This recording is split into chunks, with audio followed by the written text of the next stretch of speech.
we're going to start taking a look at using some of those properties that we looked at in the previous video to be able to work applied problems for definite integrals. So suppose we have a function f of x to where from 2 to 4, the area is -7, and from 2 to 7, the area is 5.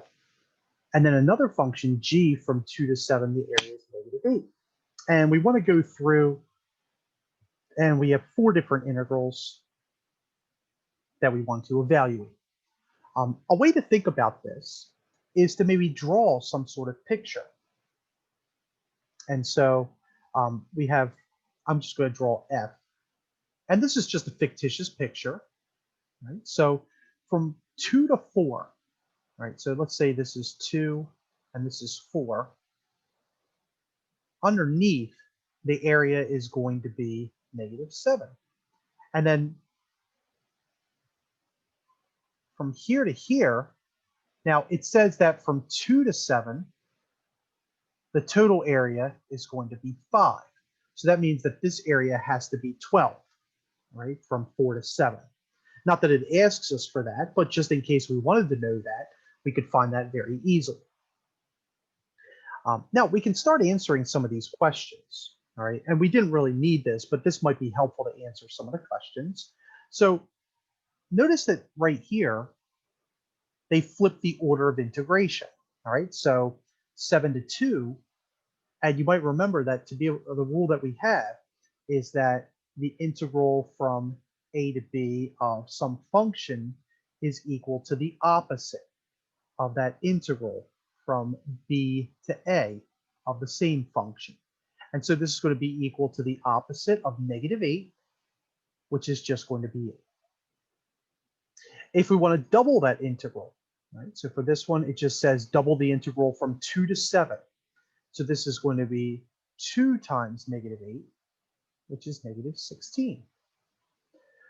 For letter C, it wants us to be able to find the difference of the two functions from 2 to 7. Now we have to be careful with this because we're taking g from 2 to 7, which we have, right? So g from 2 to 7 is -8.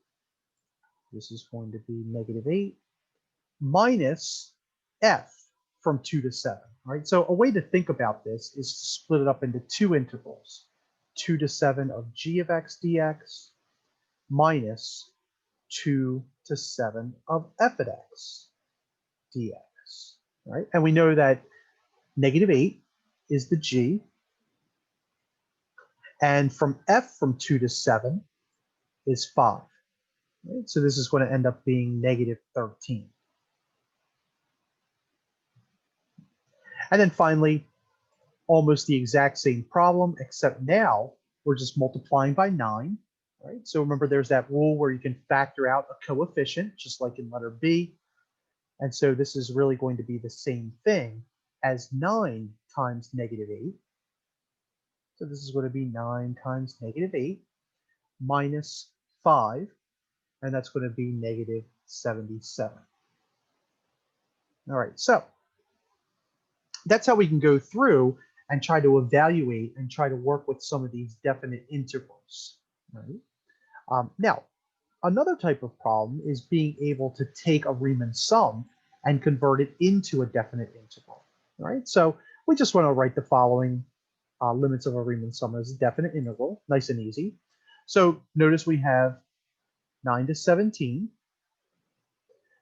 We have this function, and what you could do is you could just replace x asterisk k with all the points, all right? And notice that we're going limit as x approaches, or delta approaches 0. So this is going to be x to the 6th, and then wherever you see this delta x sub k, that could just be your dx. Okay, so that's nice and easy.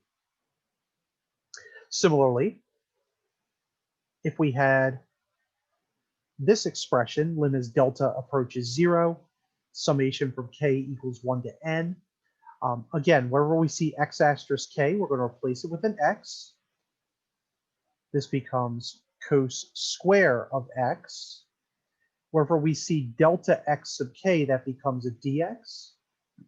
And then we could just replace the summation with a summa, and the limits of integration are 2 to 3.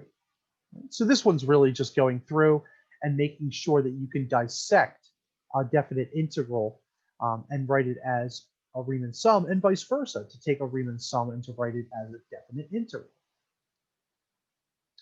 One last application is that we can just go through, and if we're given the picture, then we could go ahead and use that net area to be able to perhaps evaluate some of these sorts of definite integral types of problems. So we just have a graph down here of f.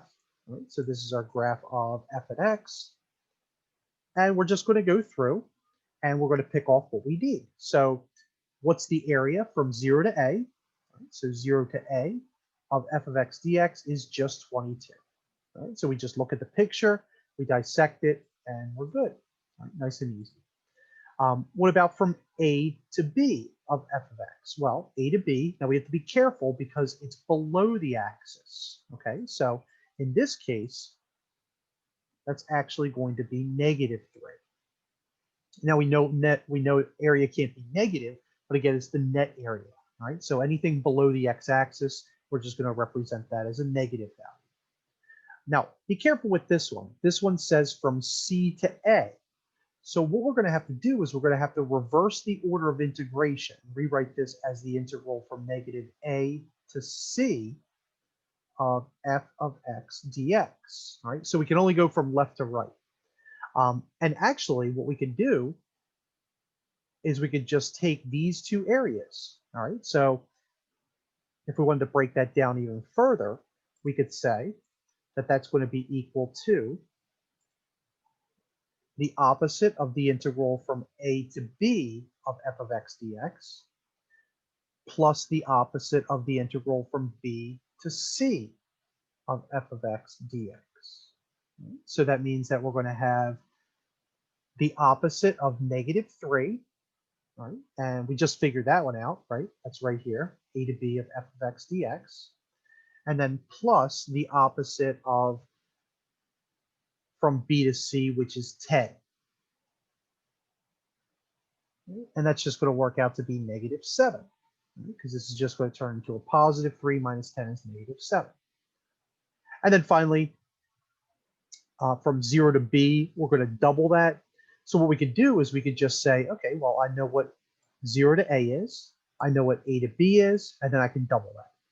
So that's going to be 2 times the integral from 0 to a of f of x dx plus 2 times the integral from a to b of f of x dx.